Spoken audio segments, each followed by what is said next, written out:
유다인의 대적자였던 이 하만이 죽고, 이제 하만이 저지른 이 일에 대한 뒤처리가 이제 8장에 이어지죠. 그러니까 하만은 어떤 사람이야? 아말렉 사람이었고, 아말렉은 어떤 민족이었어요? 이스라엘을 늘 대적하는 민족이었습니다. 곧 하나님의 백성을 대적하는 자, 그 하나님의 백성을 대적하는 자들의 말로가 어떻게 되는지를 이 에스더서는 보여주고 있는 겁니다. 이 아말렉 족속은 출애굽에서도 하나님 말씀에 그들을 내가 진멸할 것이다 라고 예언하셨는데, 그 예언이 이 에스더서에서 성취됨을 보여줍니다. 또한 이 하나님의 백성의 대적자인 하만, 그 하만은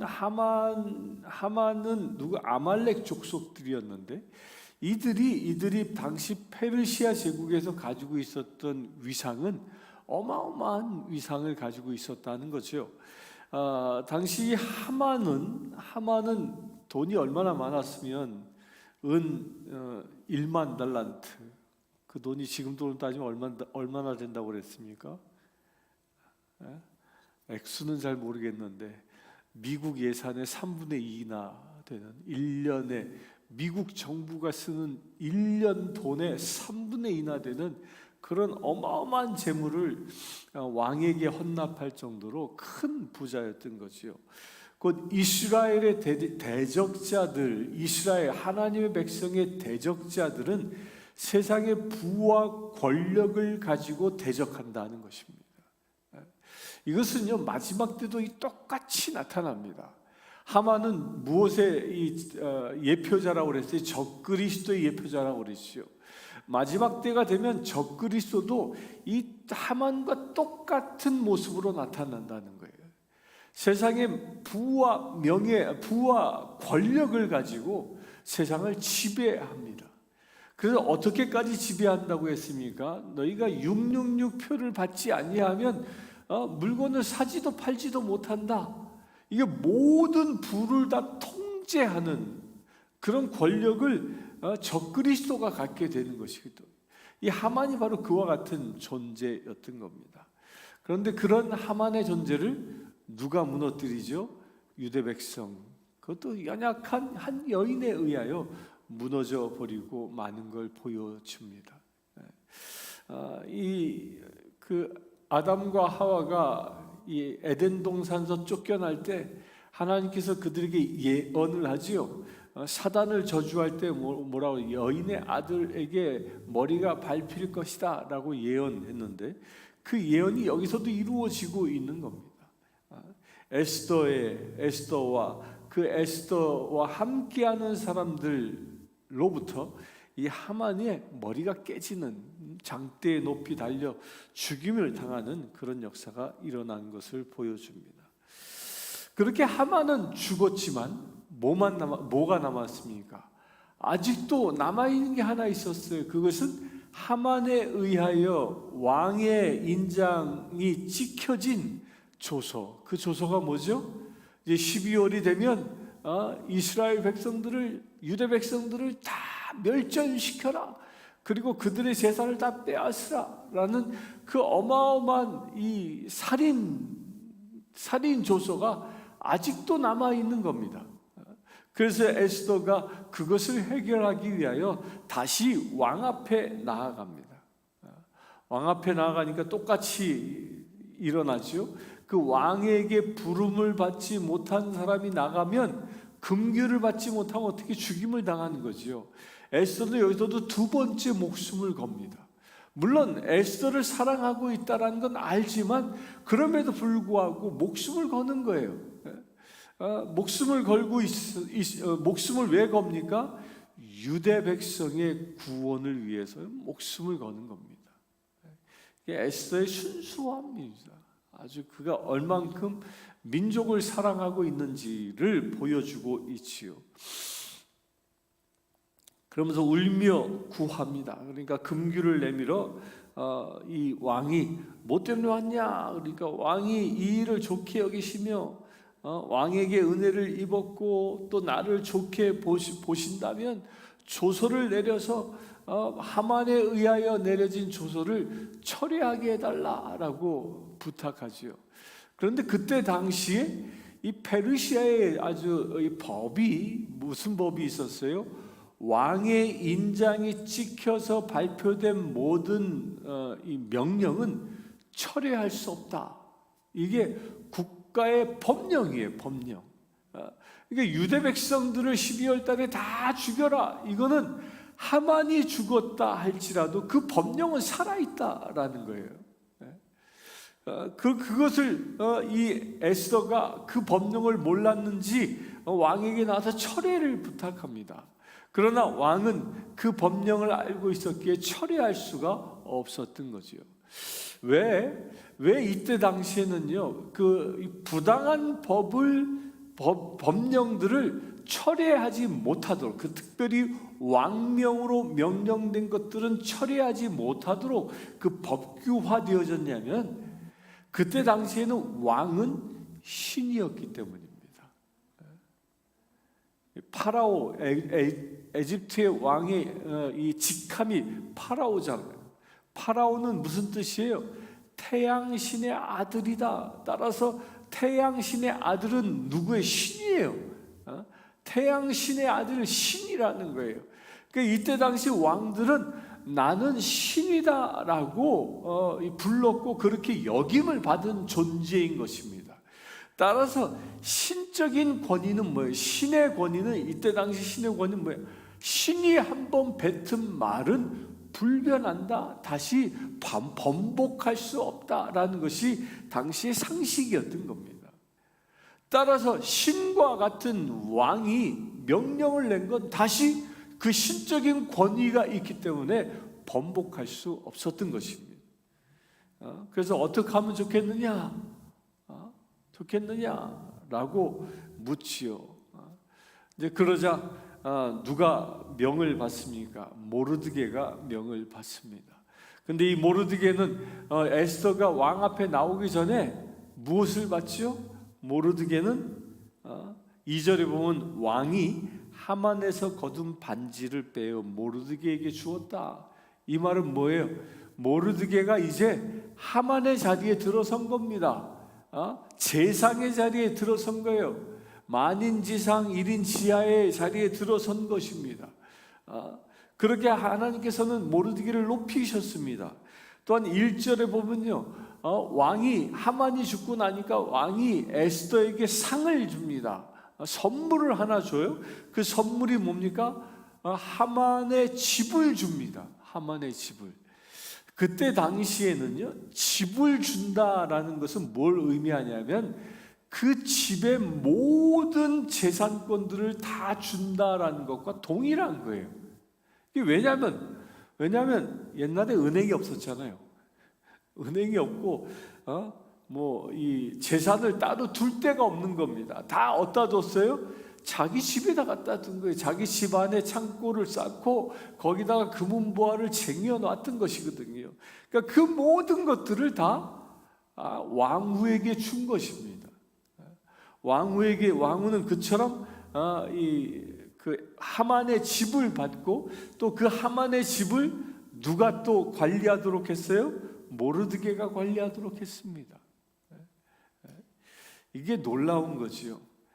하만이 모은 모든 재산과 권력들을 다 하나님이 누구에게 물려준 거예요? 모르드게에게 물려주었습니다. 모르드게에게.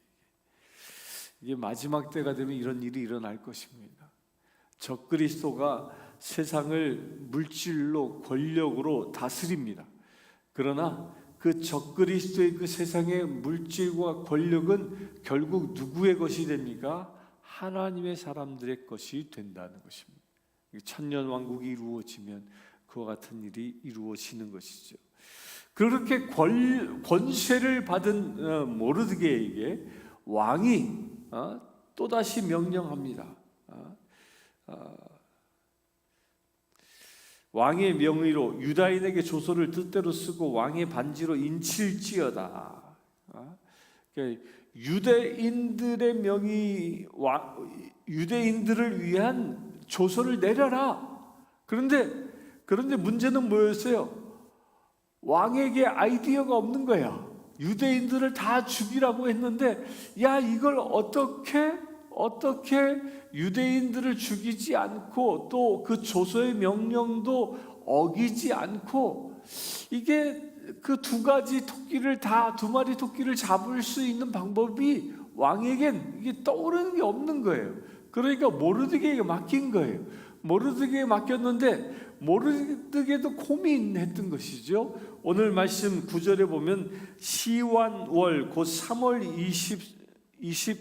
23일이라고 적었는데, 이 일은요, 이 날짜를 보면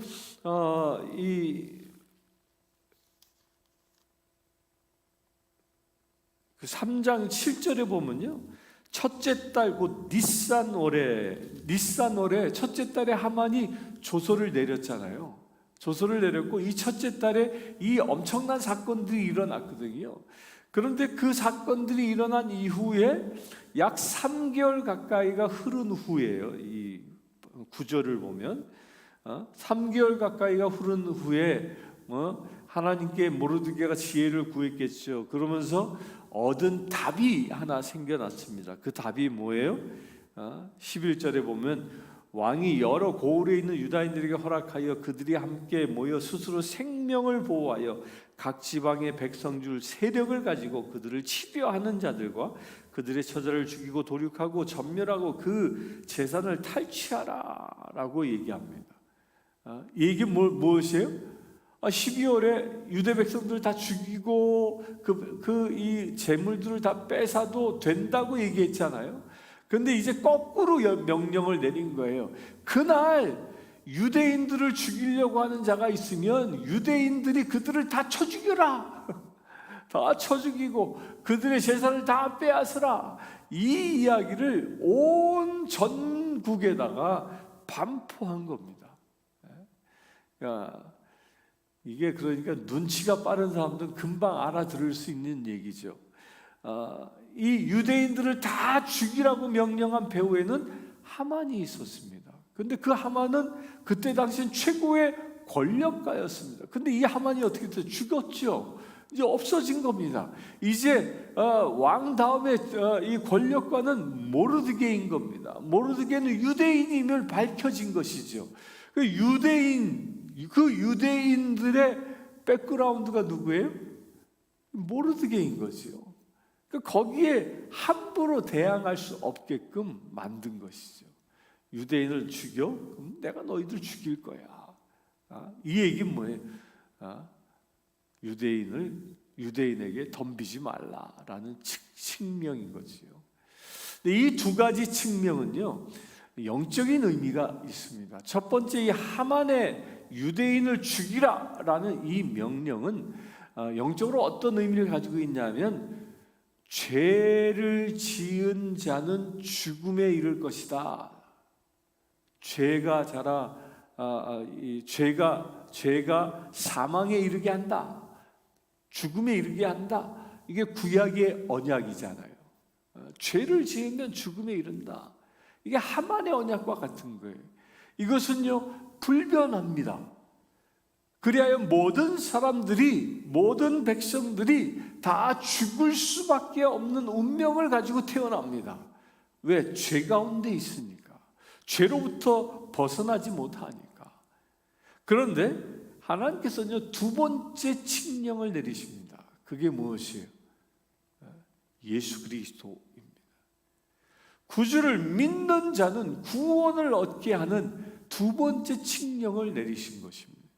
첫 번째 칙령은 죄로 인하여 죽을 수밖에 없는 인생, 죽을 수밖에 없는 저주받은 인생임을 선포했지만, 두 번째 칙령은 그럼에도 불구하고, 그 저주받은 인생임에도 불구하고 예수 그리스도를 통하여 구원을 얻을 수 있음을 선포하신 거지요. 이 두 번째 칙령도요, 불변의 칙령입니다. 첫 번째 칙령을 넘어설 수 있는 칙령이 두 번째 칙령인 것이죠. 구원의 길이 열린 것입니다. 하나님께서는 우리에게 모르드게의 칙령과 같은 이 두 번째 구원의 칙령을 주신 것입니다. 그 칙령이 무엇이라고요? 예수 그리스도가 길이요 진리요 생명이다라는, 그를 믿는 자는 영생을 얻을 것이다 라는 이 두 번째 칙령을 받은 사람들이 누구? 저와 여러분들인 것입니다.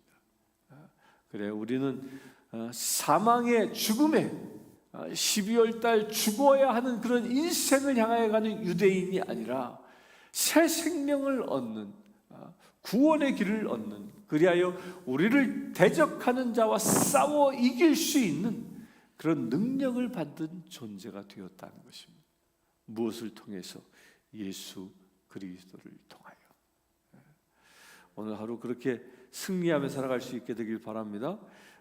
그 15절에 보면요, 그렇게 구원의 복음을 들었을 때 어떤 이 반응이 나타나냐면 15절에 수산성이 즐거이 부르며 기뻐하였다라고 얘기하고요.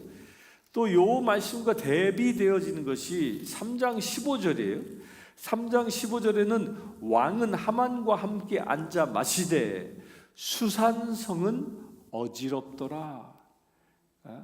적그리스도로 표징되어지는 하만이 왕 옆에 있으며 하만이 세상을 다스릴 때는 어지럽혀지는 세상이 되어졌어. 어지러운 세상이 됩니다. 그러나 하나님의 사람이 세상을 다스리면 즐거이 부르는 역사가 일어난다는 거예요. 죄의 권세에 의하여, 죄의 값에 의하여 죽음에 이르는 인생, 그 칙령을 받는 세상은 어지럽습니다. 두려움이 가득합니다. 그러나 구원의 복음을 입고 구원의 복음을 들은 자들의 삶은 즐거이 부르며 기뻐하는 그런 천국잔치가 임하는 것입니다. 우리 사랑하는 성도님들 모두 이 천국잔치의 주인 되길 바랍니다. 죄에 묶여 사는, 두려움에 떠는 어지럽혀진 삶을 사는 자가 아니라 구원의 복음을 들고 기뻐하며 즐거워하며 승리하는 삶을 살아가는 저와 여러분들 되시길 주의 이름으로 축원합니다. 함께 기도하겠습니다. 주 아버지 하나님, 오직 주의 은혜와 능력을 구합니다. 주 아버지 하나님, 주님께서 주시는 은혜 가운데에 죄의 권세로부터 승리하며 살아가기를 원합니다.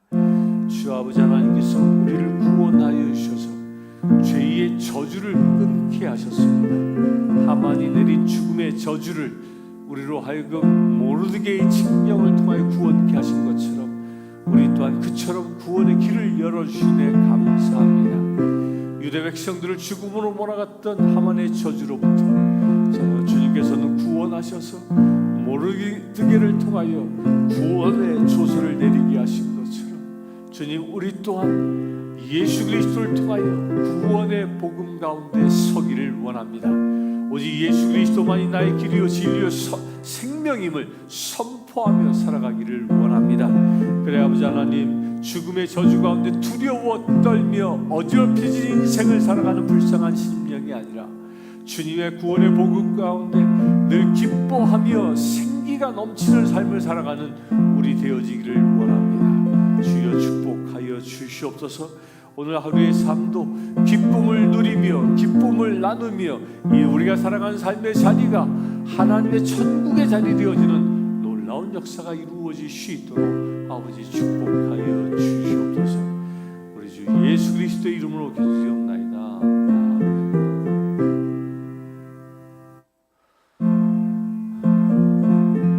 지금 우리가 합심하여 기도하기를 원하는 것은 죽음의 저주 가운데 이 시간도 예수를 알지 못하고 신음하며 살아가는 사단의 포로 되어 살아가는 불쌍한 심령들이 아직도 세상에 너무도 많습니다.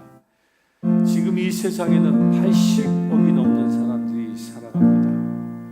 그 중에 약 25억 정도만 예수를 알고 구주로 영접하며 살아갑니다. 나머지 55억이나 되어지는 그 수많은 사람들이 예수를 알지 못하고 죽음의 저주 가운데 두려워 떨며 살아갑니다. 그들에게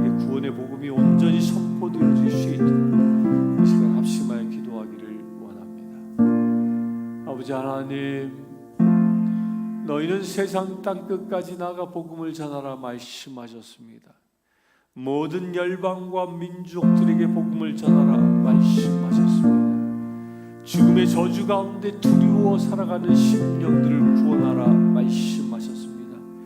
아버지 하나님, 그와 같은 일이 일어나기를 원합니다. 아직도 죽음의 저주 가운데 떨고 있는 심령들이 예수 그리스도의 구원의 복음으로 새롭게 일어나기를 원합니다. 아직도 50억이 넘는 사람들이 예수를 알지 못합니다. 아니, 그들 가운데는 배교자들도 있습니다. 아버지 하나님, 저들이 주 안에서 거듭날 수 있도록 은혜를 더하여 주시옵소서. 구원의 복음을 들을 수 있도록 은혜를 더하여 주시옵소서.